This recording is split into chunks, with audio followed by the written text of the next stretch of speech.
Hello সবাইকে, welcome back to our channel Sandip Eka lifestyle. Sandeep একা লাইফস্টাইলে তোমাদের সবাইকে স্বাগত জানিয়ে আজকের ব্লগটা শুরু করছি। তো আজকে একটা রেসিপি ভিডিও নিয়ে চলে এসেছি। তো তোমরা যারা আগে কখনোই খাসির মাংস রান্না করনি, তো আমি যেভাবে করি এভাবেই করে দেখো, আশা করি তোমাদের ভালো লাগবে। তো আমিও ফার্স্ট টাইম রান্না করবো আজ। তো দেখো আমার বর মাংসটা নিয়ে এসেছে বাজার থেকে, আর আমি এখন মাংসটা দেখবো মাংসটা কেমন হয়েছে। তো মাংসটা কিন্তু অনেক সুন্দর এনেছে ও। তো মাংসটা আমি এখন একটু পরিষ্কার করে নেব কলের জল দিয়ে, আর দেখবো পশম আছে কি না। তো ভালো করে বেছে নিয়ে তারপরে আসছি। তো দেখো এখানে মাংসটা কিন্তু আমি সুন্দর করে পরিষ্কার করে নিয়ে এসেছি। আর এখানে মশলাগুলো বেটে নিয়েছি, জিরে বাটা, আদা বাটা, রসুন বাটা, লঙ্কা বাটা, আর পেঁয়াজগুলো কেটে নিয়েছি কুচি কুচি করে। আর এখানে রয়েছে রসুন, চুই ঝাল, আর হচ্ছে আলু। আর ফোড়নের জন্য নিয়েছি গোটা গরম মশলা আর তেজপাতা। আর আজকে রান্না করব মাটির উনুনে। তো দেখো বাইরেও চলে এসেছি, কড়াটা বসিয়ে দিয়েছি। আর দেখো উনুনটা কত সুন্দর জ্বলছে। এখন হচ্ছে কড়াটা গরম হয়ে গেছে, এখন আমি দিয়ে দিচ্ছি সাদা তেল। তো তেলটা একটু অল্পই দিচ্ছি, কারণ হচ্ছে মাংস থেকে অনেকটা তেল বেরোবে। আর ফার্স্টে আমি আলুগুলো ভেজে নিব হলুদ লবণ দিয়ে।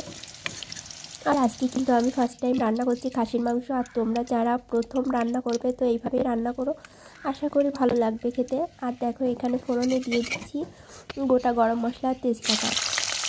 তো তারপরে দিয়ে দিলাম পেঁয়াজ কুচি। তো পেঁয়াজগুলো একটু ভালো করে ভেজে নেব। দেখো পেঁয়াজটা কিন্তু একটু বাদামি কালার হয়ে গেছে। এখন আমি দিয়ে দেব অন্য সব যে মশলাগুলো বেটে রেখেছি ওইগুলো। তো ফার্স্টে দিয়ে দিচ্ছি আদা বাটা, তারপরে দেব রসুন বাটা, জিরে বাটা, দিয়ে ভালো করে কষিয়ে নেব। লঙ্কা বাটাটাও দিয়ে দেবো। আর এখন কিন্তু আমি গরম মশলাটা দিই না, তো নামানোর কিছুক্ষণ আগে আর কি গরম মশলাটা দেবো, এখন দিচ্ছি না। তো এইগুলো দিয়েই ভালো করে কষিয়ে নেব মশলাটা কিন্তু খুবই সুন্দর করে কষাতে হবে। মশলাটা কষানোর কাছেই কিন্তু মাংসটা বেশি খেতেই সুস্বাদু হয়। তো দেখো এখানে একটা টমেটো কেটে রেখেছিলাম, তো টমেটোটাও দিয়ে দিলাম। আর এখানে সামান্য একটু হলুদ দিয়ে দিচ্ছি। মশলাটা সুন্দর করে কষিয়ে নেব এখন।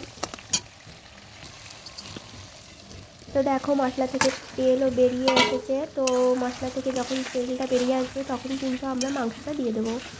তো খাসির মাংস একটু পেঁয়াজ রসুনের পরিমাণ বেশি দিতে হবে, কারণ খাসির মাংসের ভিতর দিয়ে একটা গন্ধ বেরোয়, এই জন্য আর কি। তো দেখো এখন আমি মাংসটা দিয়ে দিচ্ছি। এখন এতে কিন্তু আমি পরিমাণ মতন হলুদ লবণ দিয়ে দেবো।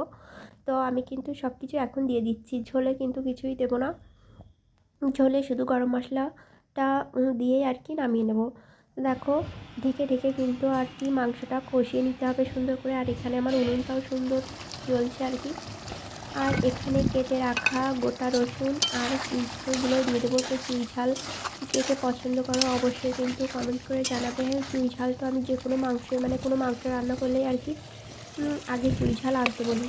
আর এখানে দেখো ভেজে রাখা আলুগুলোও দিয়ে দিচ্ছে। আর মাংসের থেকে কিন্তু আমার মাংসের আলুটাই বেশি পছন্দ, এই জন্য আর কি মাংসের ভিতর আলুর পরিমাণটা একটু বেশি দিয়েছি।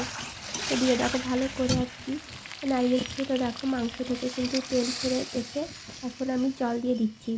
তো জলটা একটু বেশি দেবো, কারণ খাসির মাংস তো একটু জাল হবে আর কি। আর আমি কিন্তু বাড়ির রান্না থেকে হোটেলের রান্না খাসির মাংসটা বেশি পছন্দ করি। তো আমার বাড়ির থেকে মনে হয় যেন হোটেলের রান্নাটা বেশি ভালো লাগে। তো আজকে দেখি ফার্স্ট টাইম ট্রাই করছি, আশা করি ভালো হবে। তো দেখো মাংসটা কিন্তু আমার প্রায় হয়ে এসেছে। এখন দেখো আমি গরম মশলাটা দিয়ে দেবো। আর মাংসে কিন্তু এই শব্দটা শুনেই বোঝা যায় মাংসটা আসলে হয়ে এসেছে। তো মাংসটা আমি এখন নামিয়ে নেব। আর মাংসটা কিন্তু আমি একটু ঝোল রেখেছিলাম আর কি। তো যাই হোক, মাংসটা দেখো নামিয়ে নিয়েছি। আর কত সুন্দর হয়েছে দেখতে। আর এখন আমি কিন্তু গরম ভাতের সাথে খেয়ে নেব। আর মাংসটা কিন্তু অনেক সুন্দর হয়েছিল খেতে, নিজে রান্না করেছি বলে বলছি না, সত্যি অনেক সুন্দর হয়েছিল। আর খুব সুন্দর সিদ্ধ হয়েছিল। আর ভিডিওটা বেশি বড় করব না, এখানেই শেষ করে দেবো। যারা নতুন আজ প্রথম দেখছো আমার ভিডিও, তারা অবশ্যই আমার চ্যানেলটা সাবস্ক্রাইব করে আমার পাশে থাকবে।